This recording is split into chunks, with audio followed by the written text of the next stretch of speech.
2024 लोकसभा चुनाव के पहले चरण के लिए चुनाव प्रचार थम गया है, जिसको लेकर बुधवार को सभी सियासी दलों के दिग्गज अपनी पूरी ताकत झोंकते दिखे। इसी को लेकर सपा प्रमुख अखिलेश यादव ने भी कई सीटों पर जमकर प्रचार कर सपा प्रत्याशियों के लिए वोट की अपील की। अखिलेश यादव ने बिजनौर, मुरादाबाद और नगीना सीट पर रैली की, जहां उन्होंने जमकर विरोधियों पर हमला किया। मुरादाबाद में अखिलेश ने बीजेपी सरकार के 400 पार वाले नारे पर निशाना साधा और संविधान को बदलने का आरोप लगाया। जब हम लोग नारा सुनते हैं, बीजेपी के लोग जब ये बात कहते हैं कि 400 पार,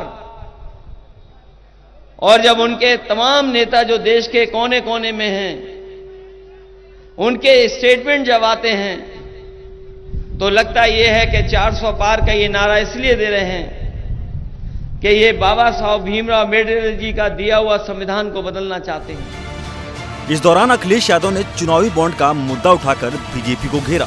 कहा, कभी किसी ने सोचा नहीं होगा कोई राजनीतिक दल इतनी वसूली कर सकता है। हाल ही में हमने इलेक्टोरल बॉन्ड का मसला देखा है। इलेक्टोरल बॉन्ड ने भारतीय जनता पार्टी का बैंड बजा दिया है।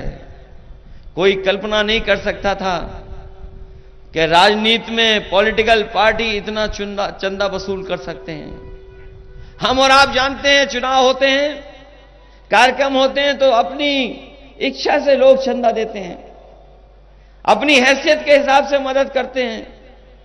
लेकिन भारतीय जनता पार्टी का आपने देखा, इलेक्टोरल बॉन्ड से बताओ कितना चंदा वसूला इन्होंने। पेपर लीक का मामला सपा प्रमुख ने फिर उठाया। बोले, नौजवानों ने कल्पना भी नहीं की होगी इनकी सरकार में इतने पेपर लीक हो जाएंगे। चुनावी मौसम में एक भर्ती निकाली, पर उसमें भी पेपर लीक रोक नहीं पाए। तो नौकरी के सवाल पर जिस तरीके से पेपर लीक हुए हैं, क्या कभी नौजवान कल्पना कर सकता था कि पेपर लीक हो जाएंगे? और इस सरकार में कोई एक पेपर लीक नहीं हुआ है। जितनी भी परीक्षाएं हुई हैं, सब पेपर लीक हुए हैं। अगर कुल मिलाकर के हम आकलन करेंगे तो अभी तक इस सरकार में 10 पेपर लीक हो चुके हैं।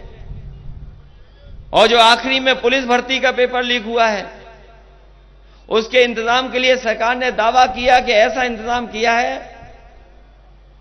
कि अगर कोई भी नकल भी करना चाहेगा तो नकल नहीं हो पाएगी। अखिलेश यादव ने बीजेपी सरकार द्वारा जांच एजेंसियों का गलत इस्तेमाल कर विपक्षी नेताओं को फंसाने का एक बार फिर आरोप लगाया और लोगों से पूछा कि बताएं, हमारे नेता आजम खान को झूठे केस में फंसाया गया कि नहीं। बताओ, दिल्ली के मुख्यमंत्री पे झूठे मुकदमे लगाए कि नहीं लगाए? झारखंड के मुख्यमंत्री पर मुकदमे झूठे लगाए कि नहीं लगाए? और आपके हमारी पार्टी के नेता मोहम्मद आजम खान साहब के ऊपर झूठे मुकदमे लगाए कि नहीं लगाए? उनके परिवार के लोगों पर झूठे मुकदमे लगाए कि नहीं लगाए? उनके बेटे पर झूठे मुकदमे लगाए कि नहीं लगाए? एक ही रास्ता है हम लोगों के सामने, इन्हें भारतीय जनता पार्टी के लोगों को सबक सिखाना है, तभी हमारे मुकदमे वापस भी होंगे और झूठे जो फंसाए जा रहे हैं वो मामले भी खत्म होंगे। अपने संबोधन के आखिरी में अखिलेश यादव ने इंडिया गठबंधन को बचाने का भी श्रेय लिया। बोले, हमने कांग्रेस को ज्यादा सीटें देने की परवाह नहीं की, बस हमें गठबंधन को बचाकर बीजेपी का सफाया करना था।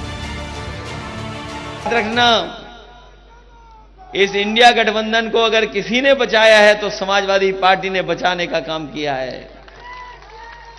और हम लोगों ने कोई परवाह नहीं की। हमें ज्यादा भी सीट देनी पड़ी तो हम लोगों ने ज्यादा सीट दी। लोग कहते थे इतनी सीटें क्यों दे दी हैं आपने?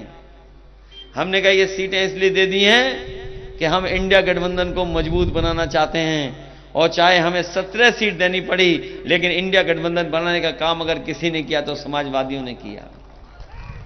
ये इंडिया गठबंधन भारतीय जनता पार्टी का सफाया करने जा रहा है।